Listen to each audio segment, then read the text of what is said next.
Doctor ইউনূসকে দীর্ঘ সময়ের জন্য ক্ষমতায় চাই। একেকজন একেক সময় বলছেন। মানে আমি এমন স্ট্যাটাসও এমন পোস্টও দেখেছি কেউ কেউ তাকে আমৃত্যু ক্ষমতায়, ১০ বছর ক্ষমতায়, ৫ বছর ক্ষমতায়, নানান কিছু বা তিনি যতদিন ক্ষমতায় থাকতে চান সেই রকম আলাপ শুরু হয়ে গিয়েছিল। খুব বেশি পাত্তা দেওয়ার ব্যাপার ছিল না, কিন্তু সম্প্রতি দুজন খুবই গুরুত্বপূর্ণ মানুষ, এর মধ্যে একজন কিছুটা কম, একজন খুবই গুরুত্বপূর্ণ মানুষ এটা নিয়ে কথা বলেছেন। কম গুরুত্বপূর্ণ যাকে আমি মনে করি এই মুহূর্তে জনাব সার্জিস আলম, তিনি কথা বলেছেন ডক্টর ইউনূসের ক্ষমতায় থাকা নিয়ে। এবং আরেকজন জনাব পিনাকি ভট্টাচার্য, অত্যন্ত গুরুত্বপূর্ণ একজন মানুষ, নানান কারণে তিনি গুরুত্বপূর্ণ। তিনি বহু বহু মানুষের সাথে কানেক্টেড, তিনি বহু মানুষকে কানেক্ট করতে পারেন, ইনফ্লুয়েন্স করতে পারেন। নট অনলি দ্যাট, যেটা আমার কাছে আরও বেশি গুরুত্বপূর্ণ, গত বেশ কয়েকদিন থেকে, মানে বেশ কিছুদিন, ১.৫-২ মাস হবে সময়টা, তিনি নিজেই ক্লেইম করছেন এই সরকারের অনেক ক্ষেত্রেই তিনি ইনফ্লুয়েন্স করেন এবং ওনার প্রভাবেই অনেক সিদ্ধান্ত নেওয়া হয়। ইনফ্যাক্ট এভাবেই উনি ক্লেইম করেছেন। এবং দুটো ঘটনা পরপর ঘটছে। জনাব পিনাকি ভট্টাচার্যের একটা ভিডিও আমাদের সামনে আসলো। তার যে আর্গুমেন্ট, তিনি যে প্রপোজাল দিয়েছেন, আমরা এভাবে বলবো, সেটা নিয়ে কিছু আলাপ আলোচনা যে হতে পারে না তা না, হতে পারে। কিন্তু এর পরপরই সারপ্রাইজিংলি সার্জিস আলম একই ইস্যুতে কথা বলেছেন। আমি আগে সার্জিস কি বলেছেন সেটা একটু পড়ি। প্রফেসর ডক্টর মোহাম্মদ ইউনূসের মতো একজন স্টেটসম্যানকে ৫ বছরের জন্য বাংলাদেশের একটি নির্বাচিত সরকারের প্রধানমন্ত্রী হিসেবে পাওয়ার আকাঙ্ক্ষা আমার আজীবন থাকবে। উনি নির্বাচিত সরকারের প্রধানমন্ত্রী, মানে আমরা একটু যদি এইটুকু আলোচনা করে নেই, নির্বাচিত সরকার মানে হচ্ছে তাকে কোনো একটা দলের পার্ট হয়ে প্রধানমন্ত্রী হতে হবে। তিনি আইদার নির্বাচনে পার্টিসিপেট করবেন, মানে মূল নির্বাচনে, না হলে তিনি না করলেও সে কোনো দল যদি জিতলো তারা তাকে চাইলে প্রধানমন্ত্রী করতে পারে, তবে হ্যাঁ, তাকে একটা আসন থেকে জিতে আসতে হবে। সেটা হতে পারে, এটা একটা অপশন হতে পারে। মানে নির্বাচিত সরকারের প্রধানমন্ত্রী তাকে হতে হলে দলে যেতে হবে, এবং বাংলাদেশে টেকনোক্র্যাট প্রধানমন্ত্রী হওয়ার কোনো সুযোগ নেই। টেকনোক্র্যাট মন্ত্রী হওয়া যায়, মানে এমপি না হয়েও মন্ত্রী হওয়া যায়, কিন্তু এমপি না হয়ে প্রধানমন্ত্রী হওয়া যায় না, অন্তত এক্সিস্টিং যে কনস্টিটিউশনাল ফ্রেমওয়ার্ক আছে তাতে। তো জনাব সার্জিস তাকে নির্বাচিত সরকারের প্রধানমন্ত্রী হিসাবে চাইছেন। আমরা একটু মাথায় রাখি তাহলে উনি কিভাবে নির্বাচিত সরকারের প্রধানমন্ত্রী হতে পারেন। এই মুহূর্তে মাঠে ক্ষমতায় যাওয়ার মতো দল আছে বিএনপি। এখন সার্জিসদের একটা নতুন দল আছে, তারা নতুন দল তৈরি করেছেন, এনসিপি। মানে এনসিপি টেকনিক্যালি ধরে নিচ্ছি, ওনার যদি স্বপ্ন থাকে এনসিপি যদি নির্বাচনে জিতে যায়, আমরা ধরে নিলাম এবার বা ইনফ্যাক্ট পরের নির্বাচন পর্যন্ত ডক্টর ইউনূস কথাটা সক্ষম থাকবেন এই প্রশ্ন আছে, কিন্তু এই নির্বাচনে যদি জিতে যায় তাহলে কি ডক্টর ইউনূস তাদের প্রধানমন্ত্রী হবেন সেই সরকারের, সেই দলের হয়ে? তিনি কি কারো ছেড়ে দেয় একটা সিটে নির্বাচন করে জিতে এসে প্রধানমন্ত্রী হবেন? মানে যারা সার্জিস কি এইরকম স্বপ্ন দেখছেন, তিনি যদি দেখে থাকেন, খুব দিবা স্বপ্ন যদি না হয়, এর মধ্যে যদি লিস্ট কিছুটা যুক্তি থেকে থাকে, ইটস অ্যান অ্যালার্মিং সাইন। কারণ আমরা ডক্টর ইউনূস যখন ফিনান্সিয়াল টাইমসকে কথা বলেছেন ছাত্রদের দল নিয়ে, তিনি খুব স্পষ্ট বায়াস দেখিয়েছেন। একটা দলকে শুভকামনা জানানো আর বায়াস একই জিনিস না। ওই দিনের পর থেকে আমরা এই প্রশ্ন করছি, এবং এই প্রশ্ন করার যৌক্তিক কারণ আছে যে সরকার এবং বিশেষ করে প্রধান উপদেষ্টা, তখনও দলটা গঠিত হয়নি, উনি বলছিলেন ছাত্ররা যা অর্জন করেছে সেটা তাদেরকেই রক্ষা করতে হবে দল গঠন প্রসঙ্গে, না হলে অন্যরা এসে আগের মতো করে সব শুরু করে দেবে।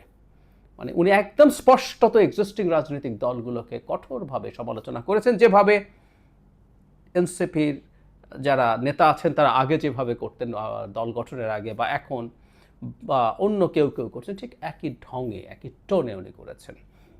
যাই হোক, কিন্তু আমরা জনাব সার্জিসের এই বক্তব্যটা মাঠে আসাকে কিছুটা হলে রিলেট করতে চাই জনাব পিনাকি ভট্টাচার্যের ভিডিওর সাথে। তিনি দুদিন আগেই একটা ভিডিওতে ওনার প্রস্তাবনাটা ইজ ডিফারেন্ট, এবং এই ধরনের আলাপ আমাদের সমাজে আছে খানিকটা। ইনফ্যাক্ট এই ধরনের একটা চেষ্টা হয়েছিল বলেও আমরা জানি যখন প্রথম সরকার গঠিত হয়। জনাব পিনাকি আসলে মূলত একটা জাতীয় সরকার তৈরি করার কথা বলছেন, এবং খুব ইন্টারেস্টিংলি, মানে এইগুলো কতগুলো খুব কোইন্সিডেন্স হিসাবে উড়িয়ে দেওয়া মনে হয় না ঠিক হবে।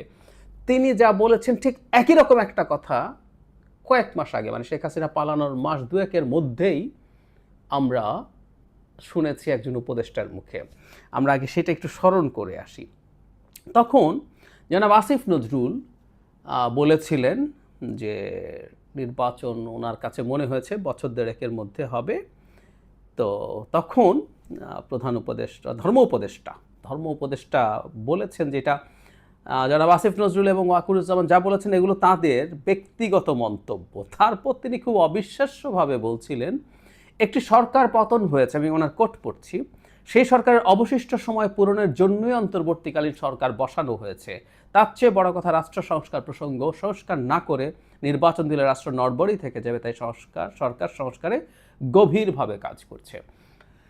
মানে শেখ হাসিনা যতদিন থাকার কথা 29 সাল পর্যন্ত উনি তাই মনে করেন, আর সেই টেনিওরটা থাকবেন। যেন পিনাকি ভট্টাচার্য ঠিক একই ধরনের একটা কথা বলেছেন যে শেখ হাসিনার ওই টেনিওরটা থাকতে হবে, তবে তুই নিশ্চিত এই সরকারটা ঠিক এই চেহারায় থাকবে সেটা তিনি বলেননি। 5 আগস্ট শেখ হাসিনার পালিয়ে যাওয়ার পর একটা জাতীয় সরকার, বিএনপি জামায়াত সহ অপরাপর দলদেরকে নিয়ে একটা জাতীয় সরকারের চেষ্টা হয়েছিল বলে আমরা জানতে পারি। জনাব নাহিদ ইসলাম এটা খোলাসা করেছেন এবং তখন বিএনপি তাতে রাজি হয়নি বলে বলেছেন। এখন জনাব পিনাকি ভট্টাচার্য এই আলাপটা আবার এনেছেন, সেটা হচ্ছে তিনি প্রধান উপদেষ্টার সাথে তার ডেপুটি হিসাবে উপপ্রধান উপদেষ্টা হিসাবে জনাব তারেক রহমানকে ইনক্লুড করতে চেয়েছেন। বিএনপির যেহেতু বড় দল তাদের লোকজন বেশি, জামায়াত, আদার ইসলামিক পার্টিজ এবং বাম সহ যারা যারা স্টেক হোল্ডার্স আছে এবং উপদেষ্টাদের মধ্যে যারা সবচেয়ে ভালো পারফর্মিং তাদেরকে রেখে একটা সরকার করা যেটা এই টেনিওরটা পার হবে। তিনি জনাব তারেক রহমানের কী সুবিধা এবং তিনি জামায়াতের কী সুবিধা, ইসলামিক দলগুলোর কী সুবিধা, দেশের কী সুবিধা সব একত্র করেছেন, করে তিনি ওনার ন্যারেটিভটা দাঁড় করিয়েছেন। এমনকি সেনাবাহিনীর কী সুবিধা, মানে সেনাবাহিনী যেহেতু অনেক চাপে আছে, বিশেষ করে জাতিসংঘের রিপোর্টে তাদেরকে অ্যাকিউজ করার আলাপ আছে, জনাব পিনাকির বক্তব্য অনুযায়ী সেনা প্রধান এই ভয়ে আছেন, তাই এই ভয় থেকে মুক্তি দিতে পারে এটা। এবং আমি দেখলাম তার ওই বক্তব্যে, যদিও ঠিক পরের ভিডিওটাতে তিনি আবার সেনাপ্রধানের প্রতি বেশ অ্যাটাকিং হয়েছেন, কিন্তু সে আগের ভিডিওটাতে তিনি সেনাপ্রধানের প্রতি এক ধরনের অলিভ ব্রাঞ্চ দিয়েছেন, শান্তি স্থাপনের চেষ্টা, যে এগুলো সব কিছু যদি ঠিকঠাক হয়, ইভেন তিনি জনগণের সাথে সেনাবাহিনীর বা সেনাপ্রধানের যে দূরত্ব তৈরি হয়েছে, অবিশ্বাস তৈরি হয়েছে, তার ভাষায় তিনি যেটা মনে করেন সেটা তিনি দূর করারও চেষ্টা করার প্রস্তাব দিয়েছেন। মানে অনেক আলোচনা আছে, আমি আসলে আলোচনাগুলো করব আমি গ্রসলি, আমি এটা হয়তো রিপিট করাও ঠিক হয়নি। আপনারা যারা আমার ভিডিও শুনছেন নিশ্চিতভাবে প্রায় সবাই মিস্টার পিনাকি ভট্টাচার্যের এই ভিডিওটা শুনেছেন। কিন্তু দেখি আমরা যে ন্যারেটিভটা এবার ফর্মালি মাঠে আনা হলো, ডক্টর ইউনূস ডিসেম্বর বা আগামী জুনের মধ্যে নির্বাচন না দেওয়া উচিত। এটা আমি বিশেষ করে জনাব পিনাকি ভট্টাচার্য তার মতো এত খুবই গুরুত্বপূর্ণ একজন মানুষের এই আলাপটা আনাকে ছোট করে দেখছি না। এবং শুরুতে যে কথাটা বলেছিলাম এই প্রশ্নটাও আমি একটু করে রাখতে চাই। যখন এই আলাপটা হয়, যখন আমি জানি না আমার এই ভিডিও জনাব পিনাকি দেখবেন কিনা, উনি হয়তো ক্ল্যারিফাইও করতে পারেন, কিন্তু উনি যদি যাই বলুন না কেন, আমি ওনার এখনকার বক্তব্য যতগুলোই শুনবো, আমার কাছে কিন্তু অনেক ক্ষেত্রেই সরকারের, মানে পুরো সরকার যদি না হয়, সরকারের অন্তত একটা অংশের চিন্তার বহিঃপ্রকাশ তার বক্তব্যে থাকে বলে আমি ধরে নেব। আবারও বলছি, এর জন্য কিন্তু আমি আমাকে ব্লেম করি না, এটা আমার কোনো রকম কোনো ইন্টারপ্রিটেশনেরও দরকার নেই। তিনি সরাসরি ক্লেম করেছেন বিভিন্ন সময় উপদেষ্টা নেওয়া হচ্ছে, কাকে নেওয়া হচ্ছে না, কি হবে না হবে, কেউকে নেওয়া হলে তিনি সেটা ক্ষেত্রে বলছেন। নট অনলি দ্যাট, জনাব আসিফ মাহমুদ যে বক্তব্য দিয়েছেন সেনাপ্রধান এবং আমাদের প্রধান উপদেষ্টাকে কেন্দ্র করে, তার দুদিন আগে আমি আমার আগের একটা ভিডিওতে বলেছি জনাব পিনাকি সেটাকে নিয়ে সেনাপ্রধানকে তিনি কিছু একটা দিতে যাচ্ছেন, বলতে যাচ্ছেন, তাকে চাপে ফেলতে যাচ্ছেন, তার ইঙ্গিত ছিল, এবং জনাব আসিফের ভিডিওকে যুক্ত করে তিনি বলছেন। সো আইদার তিনি জেনেছেন, উনি আগে জেনেছেন যেহেতু উনি নিজে এটাকে প্রেজেন্ট করেছেন, অথবা তার ইনস্ট্রাকশনেই কাজটা হয়েছে। তো ফলে আমি যে কথাটা বলছি, আমি জনাব পিনাকি ভট্টাচার্যকে এখানে আমরা একটু স্মরণ করে রাখবো। জনাব আসিফ যে ভিডিওটা করেছেন, তিনি একবার বিদেশে গিয়েছিলেন, তিনি জনাব পিনাকি ভট্টাচার্যের সাথে দেখাও করতে গিয়েছিলেন, যেটা জনাব পিনাকি শেয়ার করেছেন।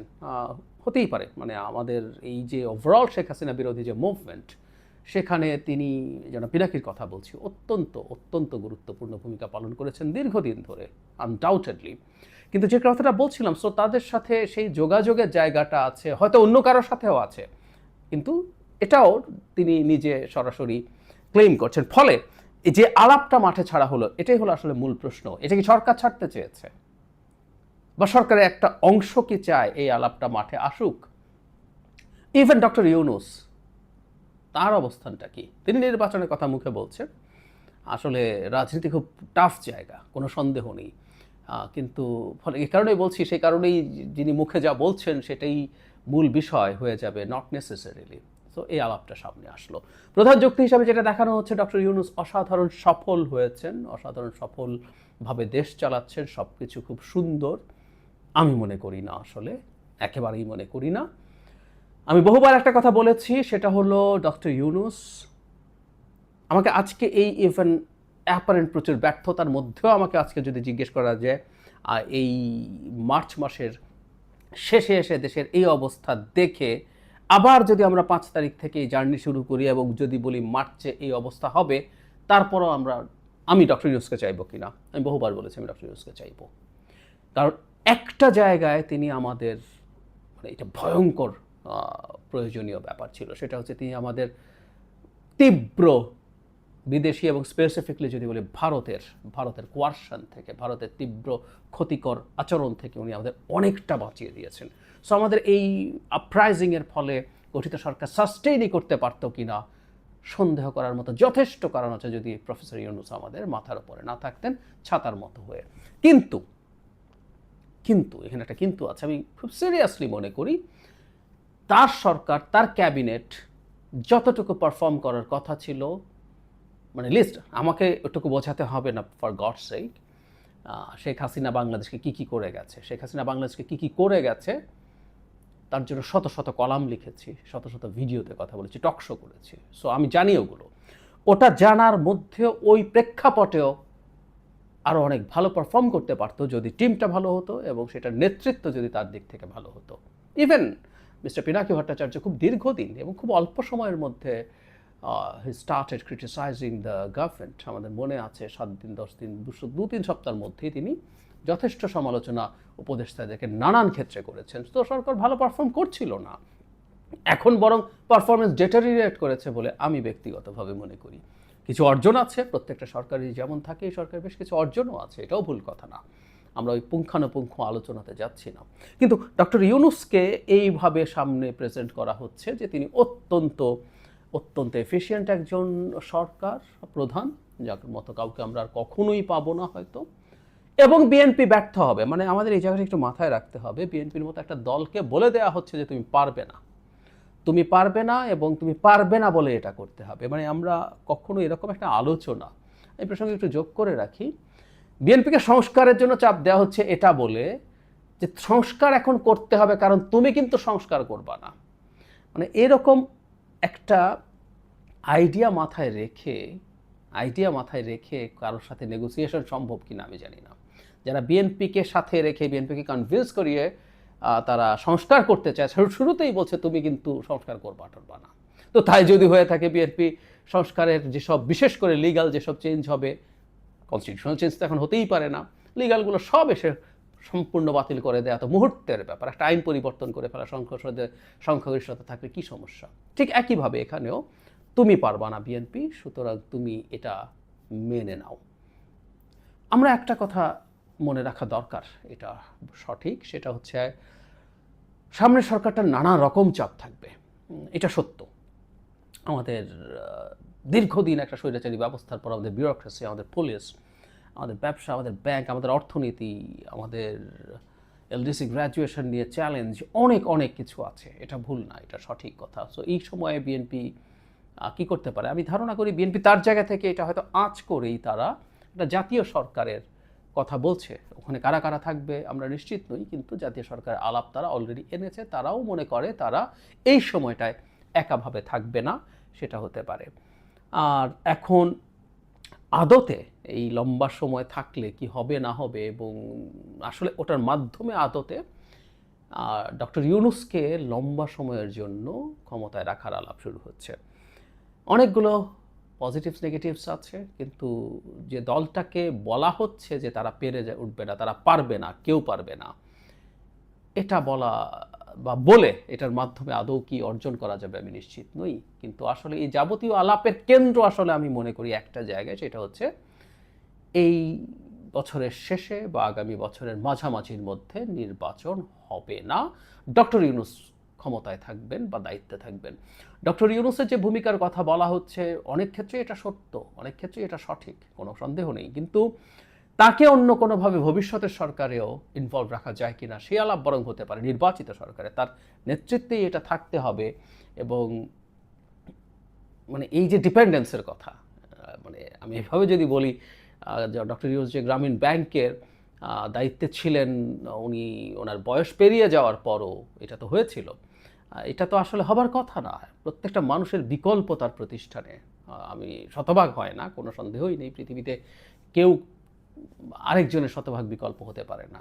প্রফেসর ইউনূসের বিকল্প হওয়া সম্ভব না, আমরা মানি, কিন্তু সেটার মতো কাজ করার মতো পরিস্থিতি বা প্রেক্ষাপট তো মানে কাউকে না কাউকে তৈরি করে দিতে হয়, সেটা তো হয়। তো সেখানেও একই রকম ব্যাপার আছে।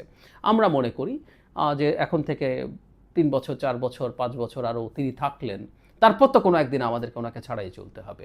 কেউ কেউ বলতে পারেন যে সময়ের যে টার্মোয়েলের টাইমটা, এটা পার হয়ে গেলে আর ভবিষ্যতে জার্নি এত টাফ হবে না।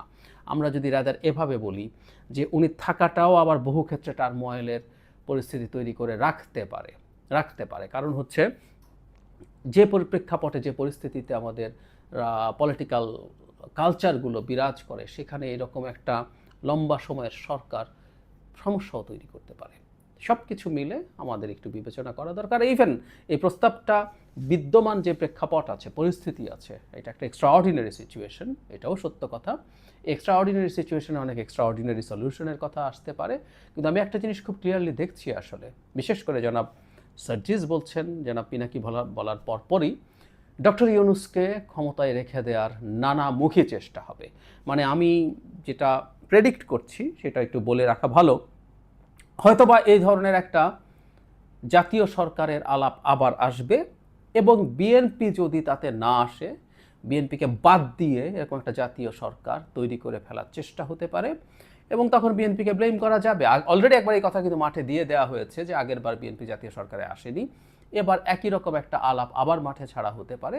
ফলে অনেকের কাছে মনে হবে তুমি যাওনি কেন, এবং বিএনপি যদি না যায় ওই জাতীয় সরকার, তখন নির্বাচনটা ডিসেম্বর বা জুনে না, তারা ওই যে তত্ত্ব জনাব আফম খালিদ হোসেন দিয়েছেন, ধর্ম উপদেষ্টা মিস্টার পিনাকি যেটা দিচ্ছেন, সেটাও আগামী মানে শেখ হাসিনার যতদিন টেনিওর ছিল সেই টেনিওর পর্যন্ত থাকবে। এই ক্যালকুলেশনটা হওয়ার সম্ভাবনা আছে, এবং সেটা যদি ঘটে, এখন বিএনপিটা যায়নি কেন, বিএনপিকে ব্লেম করতে হবে, বিএনপির এটা ইচ্ছা, যদি বিএনপি না গিয়ে থাকে ভবিষ্যতে যদি না যায়, এটা তার চয়েস। একটা দল তার পলিটিক্যাল চিন্তা করবে, যে দলটা নির্বাচন হলে ক্ষমতায় চলে আসবে বলে প্রায় সবাই বিশ্বাস করে, এমনকি যারা তার বিরোধী তারাও বিশ্বাস করে, তারাও বলে ও ক্ষমতায় গিয়ে চাঁদাবাজি টাজি টেম্পু স্ট্যান্ড ট্যান্ড কি বলে এগুলো, তার মানে ও জানে যে মানুষ এই বদনামের পরও বিএনপিকে ভোট দিচ্ছে, এটা মানুষ জানে, তারাও কিন্তু ওটা বলছে ও গিয়ে এটা খাওয়ার জন্য তোলা হয়ে আছে, সো সে জিতবে। সো যে দলটা জিতে ক্ষমতায় চলে যেতে পারে এককভাবে, সে এই ধরনের একটা স্ট্রাকচারের মধ্যে কেন যাবে? যদি না যায়, তুমি আসো নাই তাই আমরা করে 4 বছর ক্ষমতায় থাকবো আরও এক্সট্রা, এই দৌড়ে যদি এই সরকার যাত্রা করতে চায়, এটা ভয়ঙ্কর অস্থিরতার জন্ম দেবে বলে আমি বিশ্বাস করি। আমার মনে হয় ডক্টর ইউনূস যা বলেছেন সেই জায়গাতেই থাকা উচিত। সেটা মানে আলাপ আলোচনার মাধ্যমে কিছুটা বেশি সময়, কম সময়, যাই হোক, ডিসেম্বর হোক, জুন হোক, এই মধ্যেই কনভিন্স করে, আলোচনা করে, সবাইকে সাথে নিয়ে এর মধ্যেই নির্বাচনটা হয়ে যাওয়া উচিত। আমরা আনস্টেবল অবস্থা এবং নানা রকম ফর্মুলার মধ্যে খুব বেশি আর যাওয়ার সুযোগ আছে বলে আমার মনে হয়।